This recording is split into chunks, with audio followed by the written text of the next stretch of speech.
At a secret location in Victoria's Port Phillip Bay, these marine scientists are checking the progress of oyster hatchlings on a reef they laid here 3 years ago. These are really fantastic. Because these were nearly wiped out. These were nearly wiped out. In fact, on the Australian mainland, the native oyster reef is functionally extinct. It wasn't long ago that shellfish reefs like this stretched from Noosa to Perth, but 99% of them were destroyed last century.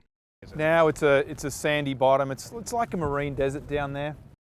For 4 years, the massive task of rebuilding those reefs has been underway in the waters of 4 Australian states.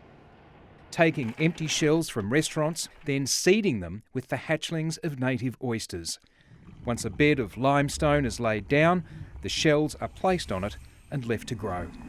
There are thousands of juvenile snapper already coming back to settle on these reefs. Each hectare of this reef will be producing nearly half a tonne of new fish every year. For Bob Pearce, this screen is like a window to the past and the bay he remembers as a teenager. We could walk out to knee-deep water, go and get a bucket full of fresh oysters. Everything was in plenty, but not anymore. In the 60s, the scallop dredgers got to work.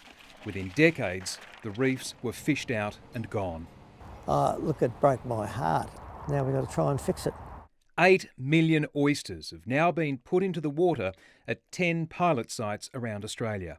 Now, the Nature Conservancy wants to ramp that up to 60 locations in 6 states at an estimated cost of $100 million. If we can get that $100 million of Commonwealth, state and philanthropic investment in, then this can be a game changer. If we can just keep doing this a chunk at a time, eventually we'll have something fantastic again.